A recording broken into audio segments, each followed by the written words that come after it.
you can introduce yourself if you like to, and start at the beginning, what year it was and how you got into veganism, and then how it unfolded. Okay? Okay.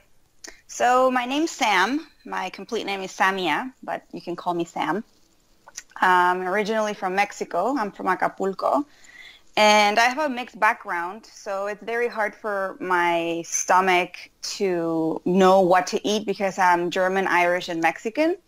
So it's very hard. But how did I get to veganism? Curious, it was through the spiritual route, but also because I grew up loving and adoring animals because I'm the only child. And my dad passed away when I was 6, so my mom was forced to work a lot. And I had all the animals that you can name because, you know, they were my companions and I loved them. I took care of them. And I just got to understand them very well. And I know that they feel and that they're sentient beings, honestly. So I just love them so much. So through that route, I was introduced to it. I was hanging out with a bunch of people that were very into sun gazing and into Pleiadians and grounding and, you know, Pleiadian healing and all of that stuff. A lot into fitness and detoxing programs. They actually had a clinic for that back home. That was in 2010, beginning of 2010. I live in Canada actually, but since 2006, but I've moved back and forth to my hometown because it's really nice. Like Acapulco is a beach and I have family there, friends and such. So I started hanging out with this group of people, and this person, one of the uncles of this guy, he said, why don't you do a detox program? Because, see, when I was a kid, I was a very picky eater. Like, picky as, you know, my mom would force me 2 hours to stay on the table to finish my food, and she used to give me vegetables with chicken, and if I didn't eat them, she would blend them for me until I finished that mush of soup, you know? But obviously I wasn't picky for junk food. So I was always sick when I was a kid, tons of fever, tons of tonsils infections, a lot of back problems because I think, I don't know, due to a little bit of malnourishment, I guess, because I wasn't eating properly because everything hurt my stomach. Like my mom used to send me with apple juice, like recently pressed apple juice to school. And I would have such a terrible stomach ache at school that I would cry. And she wouldn't believe me that my stomach hurt. She just thought that I didn't want to drink the juice because I was a picky eater to begin with. So she changed it to carrot juice, and it was even worse. So because I had all of that story of being sick as a kid and such, this guy recommended, why don't you do a detox program? And I was like, okay, what does that entail? So this program, it was just, you know, basic non-fat meat, a couple of vegetables, and a ton of supplements that he gave me. So my mom and I went to this detox, and I felt really good. And then I just started looking into how come I feel good if I removed all those foods. And then all of a sudden, I just was removing stuff. But paired to that, these people were into Pleiadian healing, right? I don't know if people know what Pleiadians are, but supposedly that I don't believe right now anymore. They come from the Pleiades, which is a cluster of stars, and they're this amazing, incredible beings that are superior to us, and through channeling of their energy, you can heal someone, which today I believe is complete crap. So this Pleiadian healing protocol entailed to clean your body as much as you could from animal foods. And that, not that I was healing, but I was listening how these people were doing it. And through that, I got into this other belief that is honestly ridiculous now that I think about it. But it's a book called The One Being.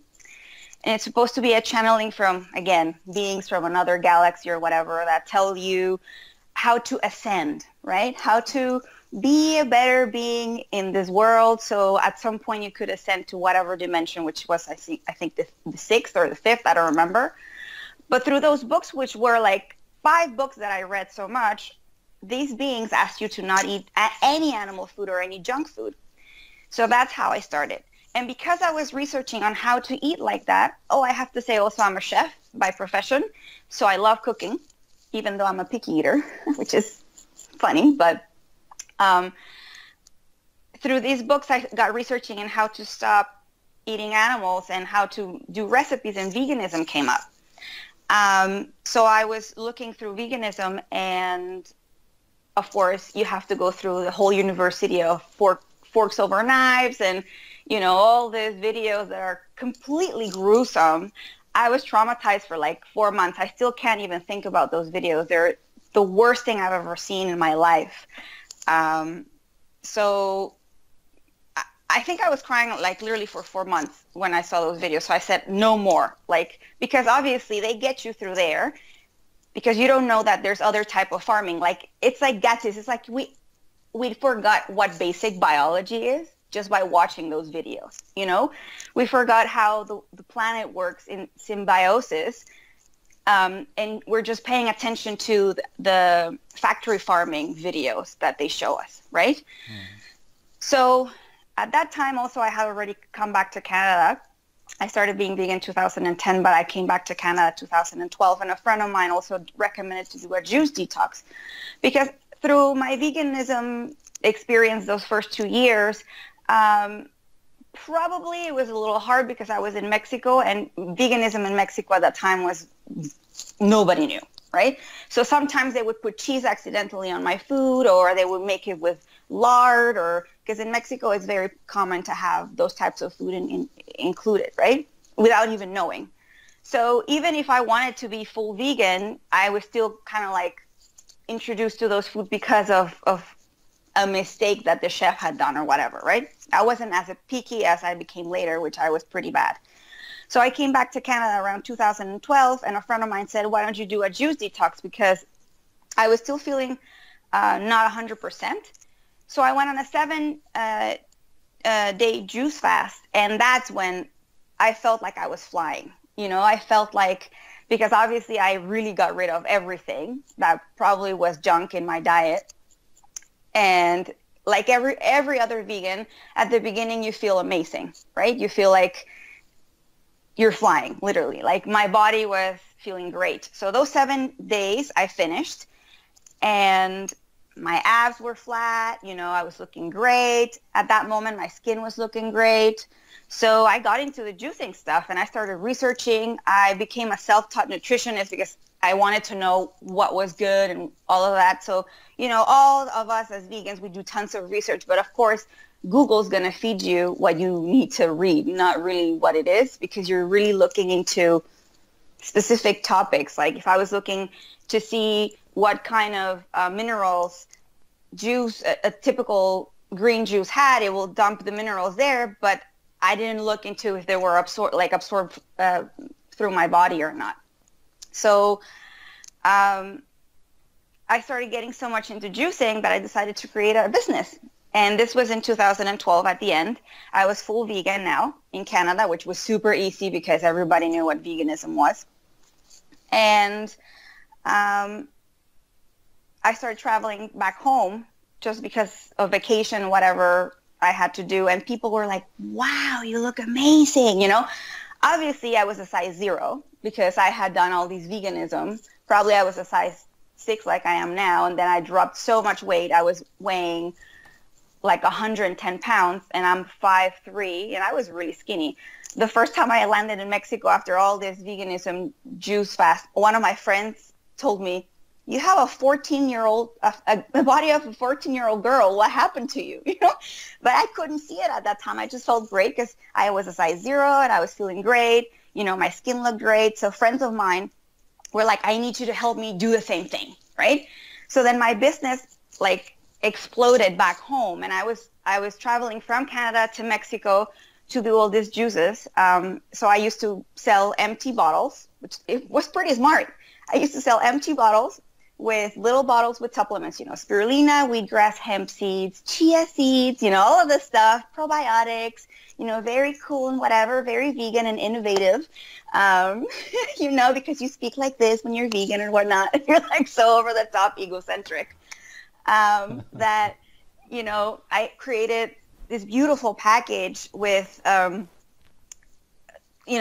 the design was made in Spain by a friend. So it was really great. It was a beautiful package, but it was empty bottles. So I used to give you a program, and you would actually juice for yourself, because I didn't have, any means of having a juice bar or transporting stuff from Canada to Mexico other than the stuff that I just mentioned. And people were going nuts for that, because back in 2012, back home, it wasn't as popular as it is now. Everybody has a massive machine that can hold tons of vegetables, and you can juice gallons, right? I started with a typical Breville machine that it's a centrifugal machine, and then I started going up to masticating juicers, up to the biggest masticating juicer. I forgot the name. It's a metal thing. I forgot. Anyway, and then I started traveling so much back home that I was making more peso than Canadian peso. Canadian dollar, sorry, there's no Canadian peso. So then I decided to just stay there for a little bit. And this, I'm talking around 2014 at the beginning, that I went to Mexico, and because I'm a chef, people were starting to get into that. And my hometown is very small, and everybody knows each other. So everybody started asking for cooking classes. So there I was in my apartment in Acapulco, receiving at least 10 to 12 people every weekend to show them how to cook vegan. And mind you, the plates, the dishes were beautiful, because veganism can be gorgeous to the eye, right? Colorful, and you can dress it up so beautifully, so people get drawn to that. And on top of that, I was doing so much research that I was giving mini lectures to people in regards to nutrition, whatever I could research, which would make sense, because, all of your videos that I've watched, you do the research, and they say that, rats develop cancer with whatever casein, right? And this and the other. So you do believe that, but the research now that I know, it's pretty biased to what's reality to all of us, right? And also, we're not rats, so you can't compare us with rats. But at the time, I was so involved. So anyways, I started with I did my juicing program. That was selling pretty good. I was doing my cooking classes, which were going great. I started getting very popular, even across the country. I had tons of interviews with shows, and I was in magazines. I used to write articles. It was pretty big, because I was the only one doing that, probably in the south of Mexico. So then, in one of my trips back and forth, because I stopped the cooking classes, and I came back to Canada, and then in one of my trips, I discovered that some of my acquaintances, I will call them, because I know them since we're kids, but we were never that close. They were opening an organic store in a really nice plaza back home. So these people were like, oh, well, why don't you come here and sit, because you're very knowledgeable about supplements and stuff. And I'm like, okay, fine. It's nice. It has air conditioning, and I can work there, because at that time I was an entrepreneur, right? So I was sitting there, and I started looking around, and they didn't have much stuff, because they were trying to target local stuff. And local stuff back home, they don't have those types of high-end, supplements that you get in the U.S. or Canada or Europe. So I started saying, you guys, you need to bring spirulina, and you need to bring wheatgrass, and you need to bring, maca, and you need to bring this and the other. And chia seeds are pretty endemic to Mexico, so it was easy to get. But the other stuff, they started sourcing, and they started listening to me. So through my influence, that organic store started getting a lot of attention. And a couple of vegans started rolling in and out and whatnot. And I started chatting with them. They're like, oh, well, can you advise me? So I started giving nutrition advice to those people. So there I was with my juicing program, teaching how to cook, sitting in the nutrition store or organic store, giving nutrition advice. And all of a sudden, I had 4 or 5 offers to open a restaurant, a vegan restaurant, because everybody was raving about my dishes, because I do have training for cooking, right? So they were beautiful. And, I was pretty selective with who I went with a restaurant, but next to the organic store, there was a spare, how do you say, ¿cómo se dice local en inglés? Location. Right, a location, right? So then they're like, why don't we open the restaurant here? I selected the organic people. They're like, we'll put the money and you'll put the know-how. And I'm like, fantastic. So mid-2014, in 2 months, Gathis, I was able to run a restaurant. from I think August to the end of September, yeah, till the mid-October, I already had a running restaurant with everything. It was just so beautiful. You can Google it if you want. It's called Verde Vegan. It was just an attractive, beautiful, high-end restaurant that nobody had, you know, and it was vegan and it was innovative. So people started coming, and we had juicing programs for everyone. Obviously, my juicing program started to run through the restaurant. And at that time, I met my husband, so we got married. He helped me open the restaurant. And he's an American guy, so he had a lot of knowledge into logistics and all of that, so he helped me a lot with that. Training people, everything. In 2 months, the design of the restaurant, it was a titanic work for me. At the end of it, I was exhausted. Obviously, my body started to tell that I was overexerting myself, because on top of that, I have a certificate for personal training, so I was training people on the side. So I was doing all of this, plus training people in Toronto, and I was training people in Mexico. I trained brides. Obviously, I put them on a vegan diet. They lost the weight like that, and they were fit for their wedding, you know? So everybody was like, Samia's the best. And I was like, yeah, my ego to the roof, right? So then we started working the restaurant, and it was a lot of work, 15, 13 hours a day. Very, very demanding customers. I wouldn't want to get into that because that's another topic, and I have to write a book about that. But I started having a lot of migraines that were, honestly, one time I was screaming the whole night, and my husband had to hold me and like a little kid tell me a lullaby to go to sleep, because I just couldn't.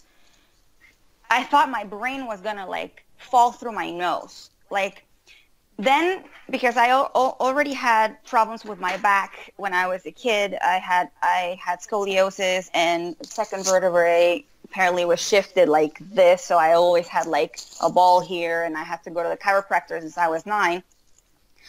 I started having a lot of back pain, especially on my shoulder, like a ball. I had to go to the massage therapist to aid it, but nothing was happening.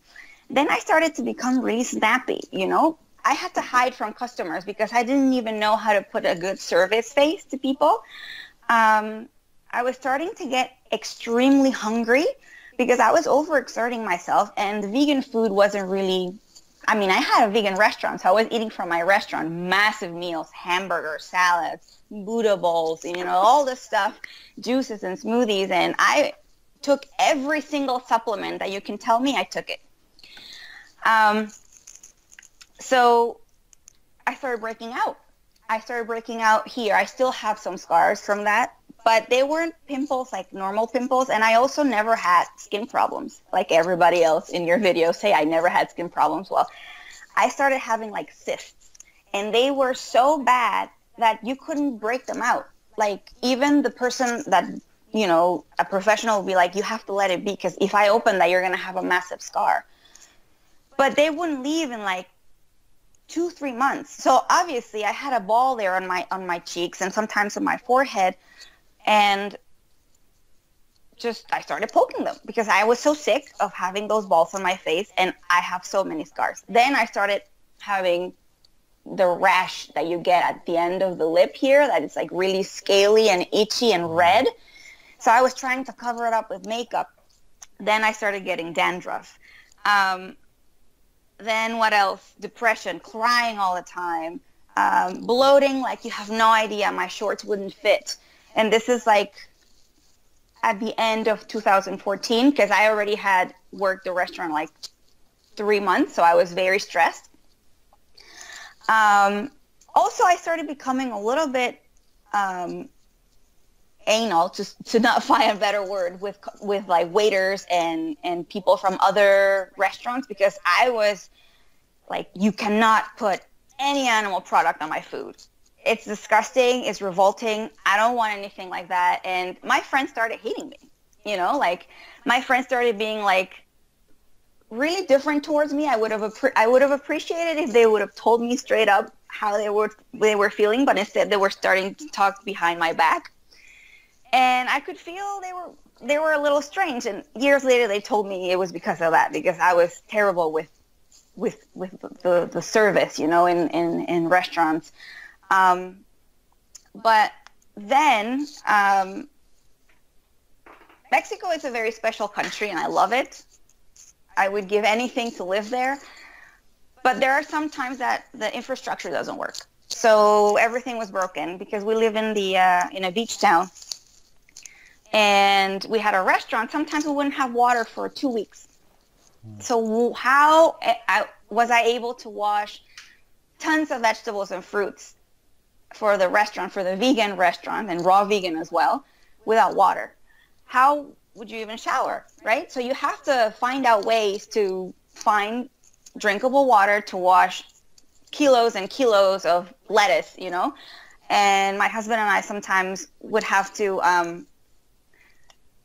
shower with pool water or rainwater. You know, so my husband, being American, said, you know what? I didn't know how good I had it until I came here, because we're so stressed.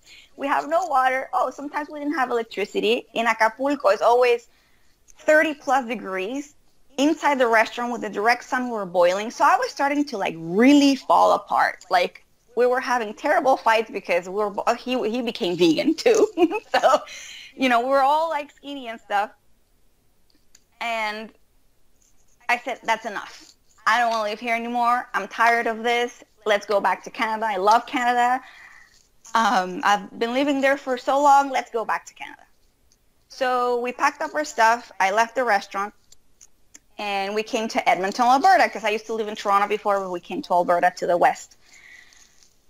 And because in Mexico, you have all of the fruits that you want. It's a tropical weather, and it's cheap. Avocados, you name it. You can buy thousands of avocados for cheap. But here, it's a different story. Everybody has to bring everything from my country or even farther south. So in order for us to eat vegan, you know, it wasn't as easy as eating vegan in Mexico. So we started resourcing into junk vegan food, right? We started eating vegan sausages and vegan cheese, and I was craving for that because we didn't have any of those products back home. And I also truly was craving real sausages and real cheese, but, you know, I was vegan. So I was preaching vegan and pushing vegan and everything vegan. I had a restaurant vegan and my juicing vegan and everything vegan, that, you know, I had to eat vegan in the first world, you know, like sausages and cheese and whatnot. Well, I started adding that to my diet. That was it, you know. I was working at that time. That was at the beginning of 2016. I was working with managing some properties, and I had to commute a lot, and we didn't have a car yet, so I used to take the bus. I would sleep on the bus, sometimes miss my stops. I had to come home midday to take a nap that I said, you know, it's going to be 20 minutes. No, it was 2-hour nap. And I would wake up, and I was like groggy, like I couldn't even open my eyes. I started getting more dandruff. My teeth started like bleeding. I started to get teeth sensitivity, you know, because again, like every other person in your channel says, I never had problems with my teeth. I could always buy like a lollipop, a popsicle. Back home is always typical because it's so hot. But now I used to touch something cold, or even here in Canada, like minus 30 degrees, breathe through your mouth, and my teeth were aching. Like, what's going on? My joints started hurting. But the worst part is that I started gaining weight, you know, but like tremendously. My face starting to get poofy, and, you know, like nothing fit. From size 0, I went up to 2 or 3 sizes up. I was like, what's going on? Maybe I'm not working out enough, you know. Maybe I should just dump the junk vegan stuff. So then I dumped the junk vegan stuff, started going back to my juicing. You know, I'm going to cleanse, I'm going to detox and whatnot. I'm going to laugh because it's so ridiculous how you think you're cleansing and you're like dying. But anyway, I'm going to cleanse. So I did the juice detox, and yeah, I lost a couple, but you know, it wasn't like before. My body was not responding like it used to respond before to detoxes, because you can't imagine how many detox programs I did to myself with juices, you know, because I was selling that.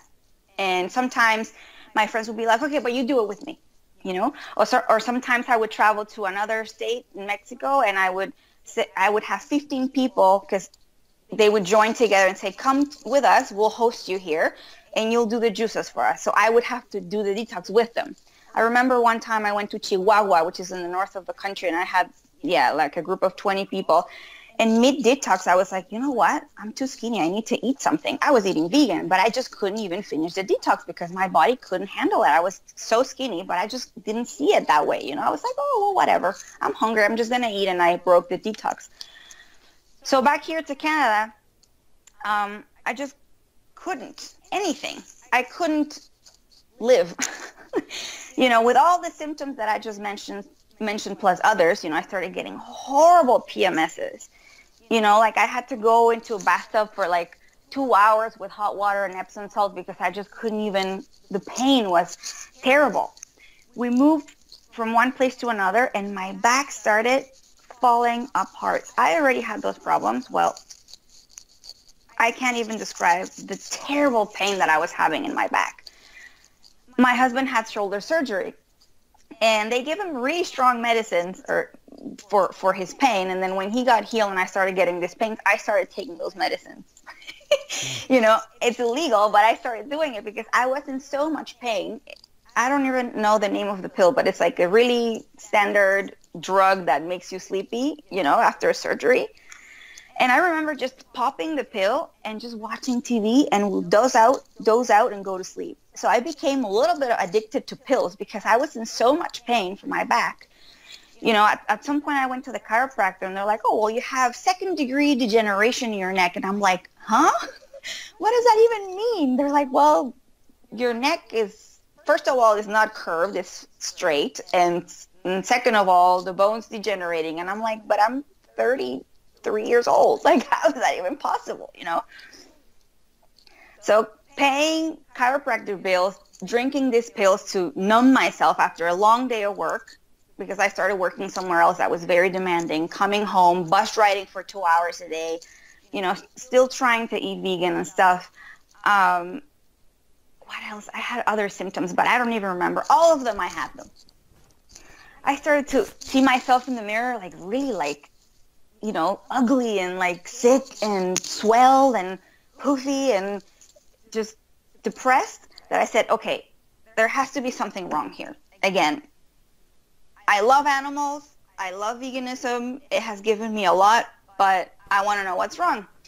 So again, I started researching and I literally put in Google all of my symptoms and insulin resistance came up. And I was like, whoa. I'm like, I'm insulin resistant? What does that mean? So I started researching. What does that mean? What does that mean? What does that mean? And borderline diabetic, clearly.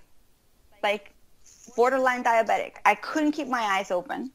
Every single thing that I ate made me super happy the first 5 minutes, and then, you know, like I was just like this terrible ball of problems.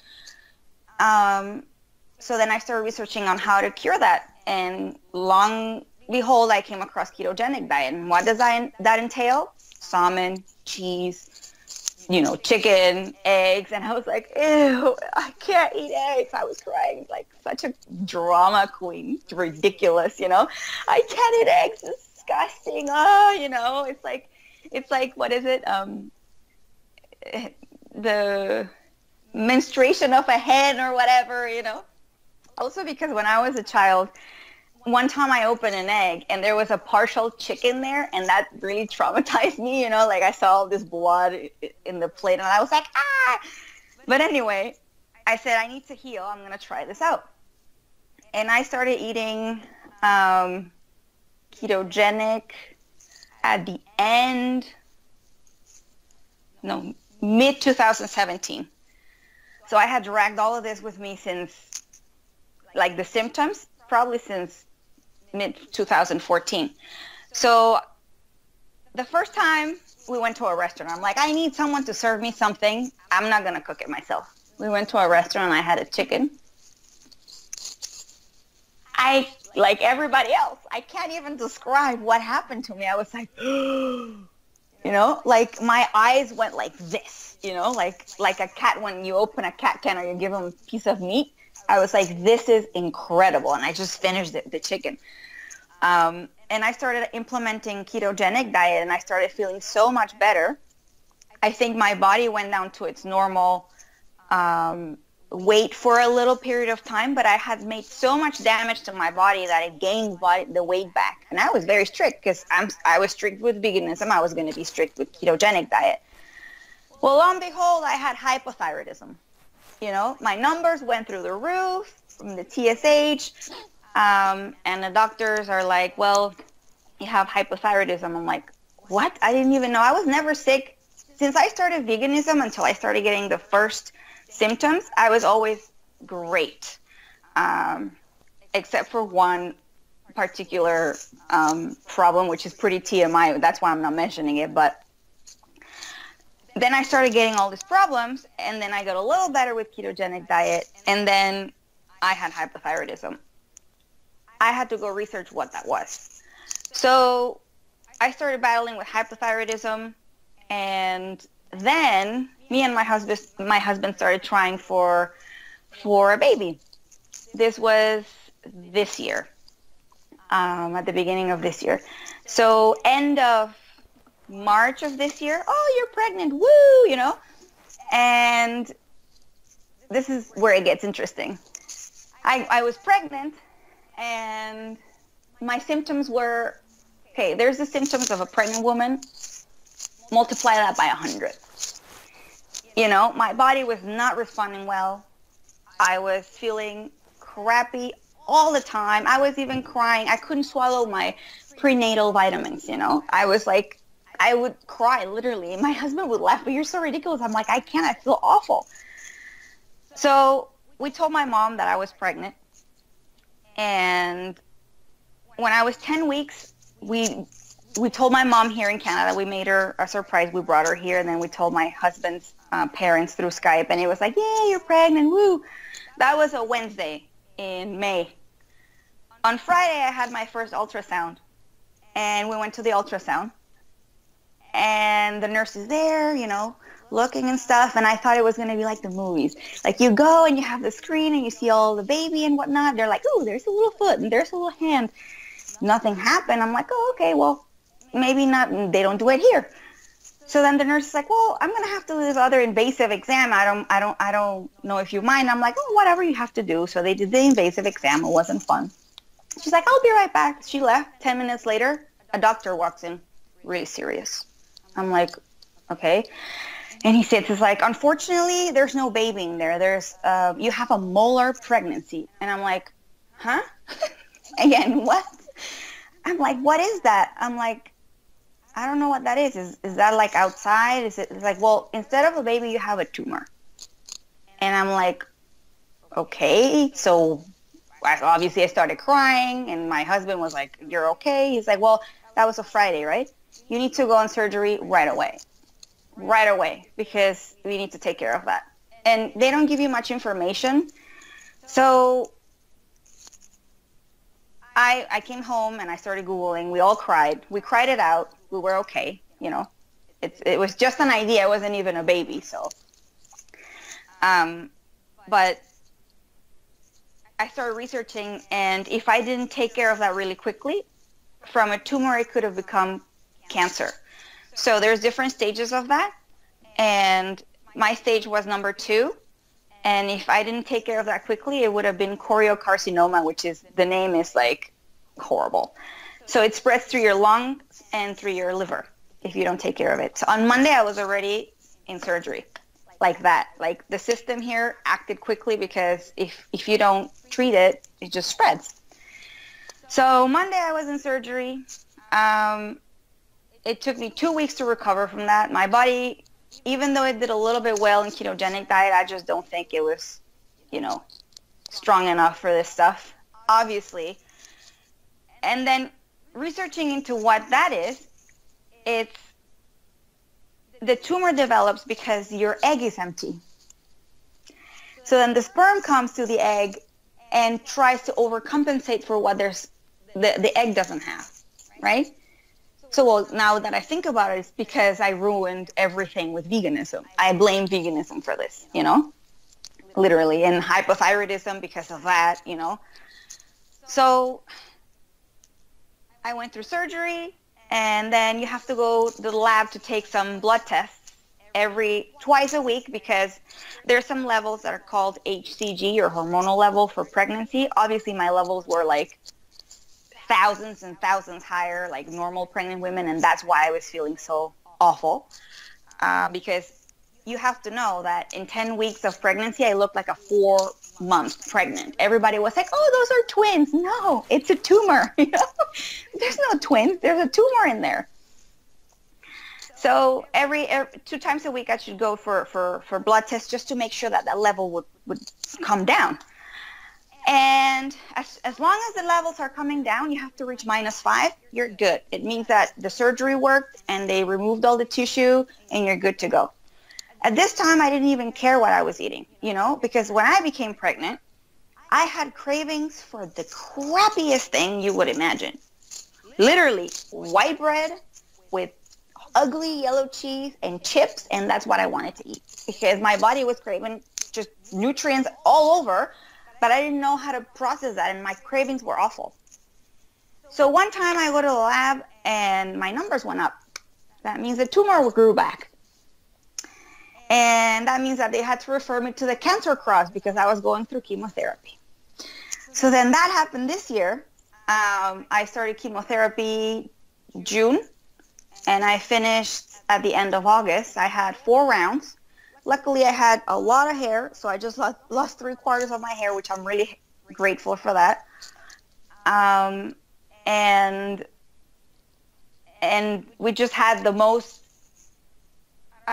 tough year, because my body is just recovering still from all of that. And then you put it through all of that. I don't even know what to do anymore, Like I'm so confused. Like, I've observed people that are carnivores and such, but I'm so scared of even trying anything new. But I know that if I eat something, I wreck my intestines. There has not been a day in 4 years that I haven't had diarrhea. It's insane. And I've gone through probiotics and this and the other. Keto obviously helped a little bit, but not as much. So now that I have all this history of what just happened to me this year, it's like, okay, well, what am I going to try now? But lately I've been craving so much animal products that we have been incorporating bone broth and, ketogenic diet, I have to say, helped me a lot through chemotherapy, because I read that I shouldn't eat sugar at all. And after the tumor was gone, my craving levels for crappy stuff went down. So I ate ketogenic throughout my whole chemotherapy, and I think that helped for me just to have 4 rounds, because the tumor didn't have anything to eat, because they ferment and they eat sugar fermentation. Even the doctors were like, "Oh wow, this diminished really quickly," even with the chemotherapy, because some ladies go through 10, 12 rounds, and I just went through 4, right? But overall, at the end of this whole journey, I'm so confused with food now. I'm so confused. And, I watched the lecture that you posted about the doctor. I don't know what her position is, but she's talking exactly about basic biology, about how cows and this and the animals and the environment and how we don't digest plants. And when I was listening to it, it's like I'm back in school. How did I ever forget that? But now I have to apply it in my body. Lately, I joined a program for regulating the thyroid. And because I was a mess, I wasn't sleeping at all, through chemotherapy, I barely slept. I had panic attacks. And I wasn't sleeping at all for so long because of veganism too, that I ruined my circadian rhythm. And then here in Canada, the sun goes down at 4 p.m. I barely receive any sun. If I go to the office at 9, the sun's just rising, and I come home at 4, I have no sun. So I joined this program where they put my circadian rhythm in order. I do certain steps that I have to follow in order for my body to start learning how to behave itself again. And I'm happy to say that from 6.3 TSH, which was high, in the first month of this program, I came down to normal to 3.1. But I still haven't figured out the food. Like they give you a list of foods that you can eat, but I'm not satisfied with the list of foods because now I hear that, spinach has this and the other one is an anti-nutrient and this one has this. And I'm like, I'm so confused, Why couldn't I just eat normal? Because I was always the weird bug. Everybody was like eating meat and they're like, ooh, you don't eat meat, you're weird. But I was like, yeah, veganism and preaching. You become like a pastor for this. It's ridiculous. So yeah, I try to sum it up because there's many details in between that I didn't include, but that's roughly how it developed. Mm. How did you handle the cold in Canada when you were vegan? Oh, I was always cold, but I was a tough vegan. I was a tough vegan Canadian, and I would just go out and just have the regular clothes, but I was always cold, especially at home. One of the things that I forgot, and thank you for reminding me, is that I used to meditate a lot in 2012 to 2000. Well, since I started because of the Pleiadian, subject and such, but I used to meditate, right, for like half hour. And after every meditation, I would pass out for 2 hours because I was an entrepreneur, right? So I didn't have a schedule. I would literally meditate and then just flop to the floor and sleep there for 2 hours. And I thought that was normal. Like ridiculous. But no, I was always cold, especially inside of my house. Yeah. What do you think veganism is about? Where does it come from and where is it heading? You know what? I find it such a strong agenda. It's like, right now I see it as fluoride in water, It's just like leaking everywhere. Like now every restaurant has to have a vegan option. Everything in the supermarkets has to have a vegan aisle. Everybody knows what veganism is. Governments support it. Nutritionists support it. Life coaches support it. But I think veganism came from different aspects. But if I had to bet into one, it's more into, like, it was more from spirituality, from like cleanse yourself, ascend and be better than everyone type of thing, And then obviously you put forks and knives in front of anybody and anybody's going to become vegan. If as dumb as we were, because I was dumb, like just to go and take leaps of faith because of Pleiadians and, forks and knives and Gary Yourofsky, this compelling video in a university and this guy has, he's right. And because it comes from a spiritual background, in my belief, I think it's pretty religious. Like it becomes a religion and, okay, I'm in a group of 10 people and I'm the only vegan and everybody's asking, where you get your protein from? How do you blah, blah, blah, how this and the other? And you start preaching, blah, blah. Even if you don't convince them, it's all that you talk about. It becomes your life. It becomes everything, It's not a diet. It's a lifestyle. Woo! They become that type of cheerleader for this religion that it's absurd, It's absurd. It's complete madness and it's sickening and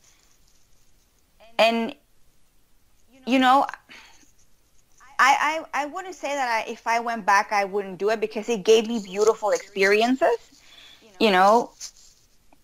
I had the chance to be an entrepreneur for a while and make my own buck, and that was completely satisfying. But in regards of health, I just no. Like one time I had a cat in Canada and I tried to make that poor creature vegan. Can you understand the oxymoron of this? I love animals. I'm vegan, but I'm torturing a cat because I'm so stupid and ignorant. It's ridiculous. The poor cat. I remember trying to feed him seaweed and this and the other to whatever, balance his food. The first time I opened a can of real food, that guy was like on the food like there's no tomorrow because he started developing, I think it's called pica, which is a repetitive behavior that cats have if they're malnourished. So he started licking cement. We would be walking and he would like lick cement because I used to leash train him back then. Or he would eat like soil, trying to find nutrients, the poor thing. So I think I had him vegan for like the first 2 months, and then I'm like, no, here, have some meat. You can't be vegan, but we fall into this trap of dumb. We're dumb. That's why I love your videos and how straightforward you are. Like, what an idiot, you say, or like, you're so stupid, because we're stupid, It's stupidity. Like, how else can I label it? You trust and you research, but you really don't research as much. And how do you see the future of veganism? What's going to happen? I feel that if we start getting enough sick vegans to tip the balance of the scale, enough sick vegans that are not scared of ruining their reputation, that are not scared of other vegans being poisonous to them, that are strong enough to come out and say, hey, I tried. I probably was preachy. I'm sorry. I made a mistake, but this is what I'm doing now. If we get to that point, probably in a couple of years, there will be more information about it. But because it's so rooted now and the movement's so stubborn, I do feel that it's going to become stronger for sure. Because when you're in that area of veganism, everything in your feed, in your YouTube feed, in your whatever, you know how internet works with algorithms and stuff. So everything that they push through your feed is vegan. So actually, I don't even know how I found your video, because I was typing in YouTube stuff about ex-vegans when I found the ketogenic diet, and I couldn't find anything. That was a long time ago. And I don't even know how I think because I started watching ketogenic videos, then your carnivore one came up, and I just clicked and I saw this ex-vegan thing, and I'm like, whoa. The first video I saw was the lady, that really nice lady, I think 20 plus years of veganism, and I was like, like, this is everything I live. Every single story that people tell, it's like exactly it.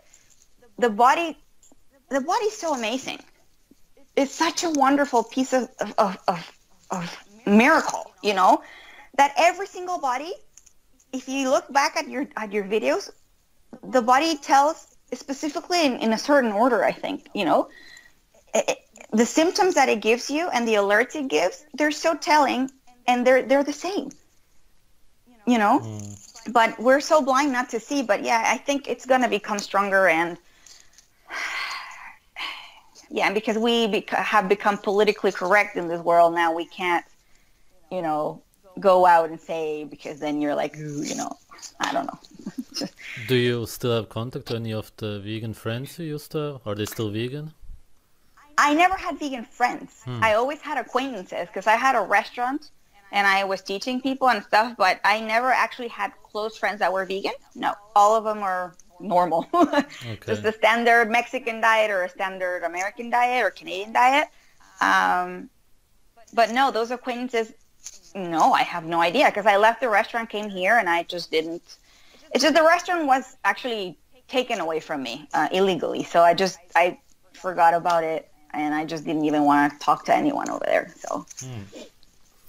Anything else you would like to add? Any experience, something you learned, or something special you would like to say to any vegans who are watching? So to the vegans that are watching, value your body. Like, if you really love animals, love yourself first. You're a mammal. Why are you torturing yourself? Go back to basic biology. Go back to basic biology and totally switch your perspective, because, if you're an ethical vegan, then be ethical and buy grass-fed, agriculturally, beautifully raised animals, and don't go buy, factory farm until you find a good resource. Then you eat good meat. But veganism is just, honestly, it's like inflicting yourself like pain in the long run. Some people would last 20 years, as vegans, and and fine, they might look like healthy and they might say that they're okay, but they're not okay. It's a lie. Don't lie to yourself. Like, you're lying to yourself. There's so much information outside now that debunks every single vegan thing that you want to discuss, you know? Come on, like, let's be smart here. You want to be smart and you want to be, you know, take care of your body. Just do your research and just don't, it's like self-inflicting pain. And I find that to be very sad. I think I was a very sad person. I looked like a corpse. Now that I go back to my pictures, actually, maybe you will upload the pictures or not, but I look bad, you know? And it's been hard, Katis, to accept my body the way it is now, heavier in weight, but definitely not obese, you know? But I was a size 0 for so long that now all of those clothes I had to either give away or throw out. And that's pretty bad for my psychologically, especially with this society that sells Instagrammable bodies all the time, you know, perfect skin and whatever, you know.